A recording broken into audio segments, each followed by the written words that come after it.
বিশ্বের সবচেয়ে বড় নদী আমাজনও দখল দূষণের হাত থেকে বাঁচেনি।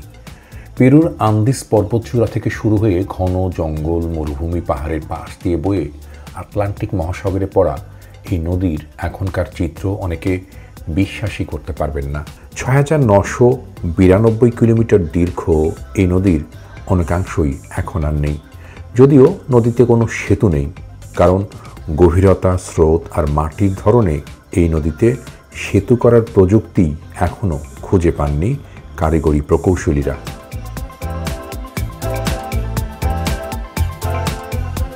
পেরু, কলম্বিয়া এবং ব্রাজিল এই ৩ দেশ মিলে অ্যামাজন নদী। বিশ্বের সবচেয়ে বেশি জলপ্রবাহ হয় এই নদীতে, যা কোথাও কোথাও গভীর ১৫০ ফুট পর্যন্ত। সাগর ছাড়া এরকমের গভীরতা নদীতে খুব একটা দেখা যায় না। কোনো কোনো এলাকায় অ্যামাজন প্রশস্ত ৪০ থেকে ৫০ কিলোমিটার। অ্যামাজন বনের মতো বিস্ময়কর এই নদীও রহস্যময়।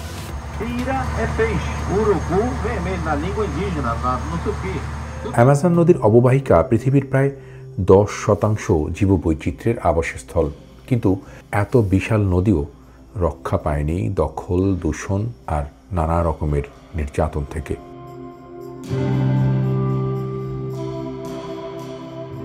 ব্রাজিল অংশে অ্যামাজন নদীর অন্তত ১,০০০ কিলোমিটার এখন বিপন্ন, বিশেষ করে স্বর্ণ খনির জন্য। খনিতে সোনা আলাদা করতে ব্যবহার করা হয় পারদ বা মার্কারি, যা সরাসরি গিয়ে মিশছে এই নদীতে, চলে যাচ্ছে মাছের শরীরে। ফলে জীববৈচিত্র্যে ভরপুর নদীটি পড়েছে ঝুঁকিতে। গোলাপি রঙের বিখ্যাত ডলফিন কিংবা ভয়ঙ্কর পিরানহা মাছ কিংবা কোবরা সাপ, অসংখ্য জলজ ও বিরল প্রাণী এরই মধ্যে বিলুপ্ত হয়ে গেছে নদী থেকে। তবে এর চেয়েও বড় ঝুঁকি হয়েছে মানুষ।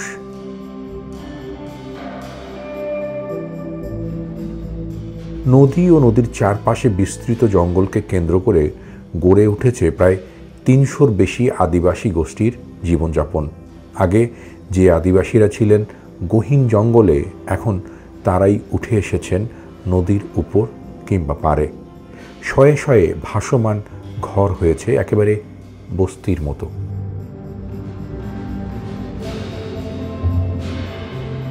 নদীর ওপর এমন ভাসমান বস্তি একটি দুটি নয়, হাজার হাজার লাখো মানুষের বসবাস। এসবে নদীতে সরাসরি গিয়ে মিশছে তাদের বর্জ্য আবর্জনা। এমন চিত্র এক যুগ আগেও ছিল না অ্যামাজনে।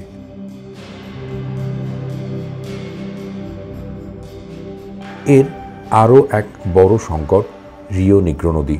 ব্রাজিলের মানাউসের কাছে বিষাক্ত এই নদী মিশেছে অ্যামাজনে।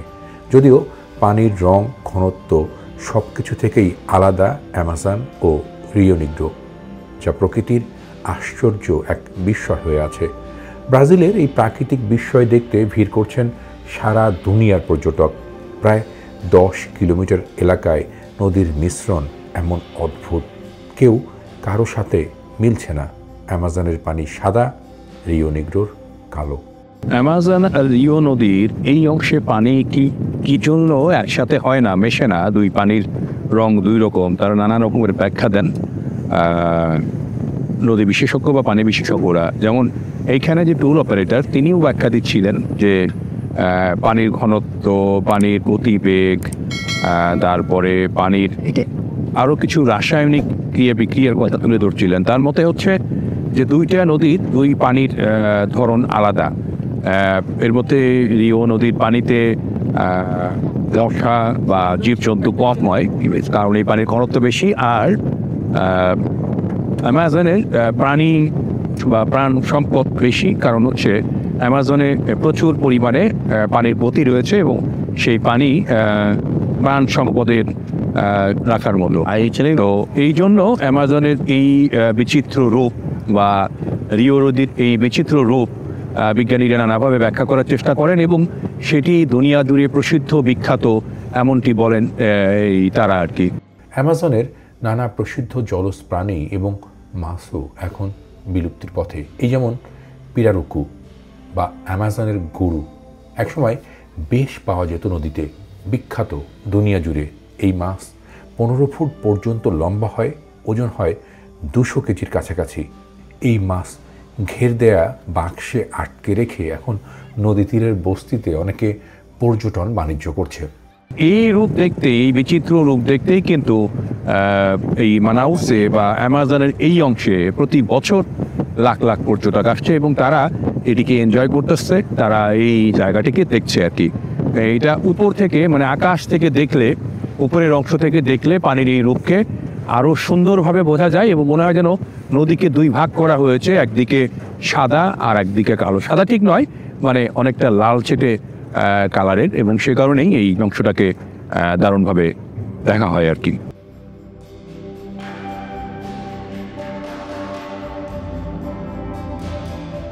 অ্যামাজনের আরও এক সংকট খরা। প্রতি বছরই খরায় নদীর প্রশস্ততা কমে যাচ্ছে, উষ্ণতা মানে গরম বাড়ছে অস্বাভাবিকভাবে। এই যে নভেম্বরের মাঝামাঝি যখন অ্যামাজন ভ্রমণ করছি, তখন এখানে ভরা গ্রীষ্ম, তাপমাত্রা দিনে 34 থেকে 36 ডিগ্রি সেলসিয়াস। আমাদের এশীয় অঞ্চলের মানুষের এখানে এসে এই গরমের টেকা একেবারেই কঠিন। রোদের তাপ চোখ মুখ পুড়িয়ে দেয়, আর অ্যামাজন ভ্রমণের জন্য নাকি এটাই সবচেয়ে ভালো সময়।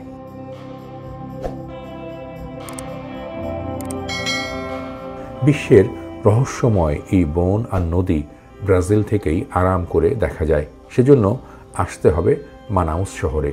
এটি ব্রাজিলের একেবারে উত্তর পশ্চিমে, রাজধানী ব্রাসিলিয়া থেকে প্রায় 2000 কিলোমিটার দূরে। উড়োজাহাজে যেতেও সময় লাগে প্রায় 3.5 ঘন্টা। তবে শহরটা একেবারেই ভিন্ন। পৃথিবীর অন্য কোনো শহরে যা নেই, এখানে তা আছে। মানুষও অদ্ভুত। সে গল্প পরের পর্বে।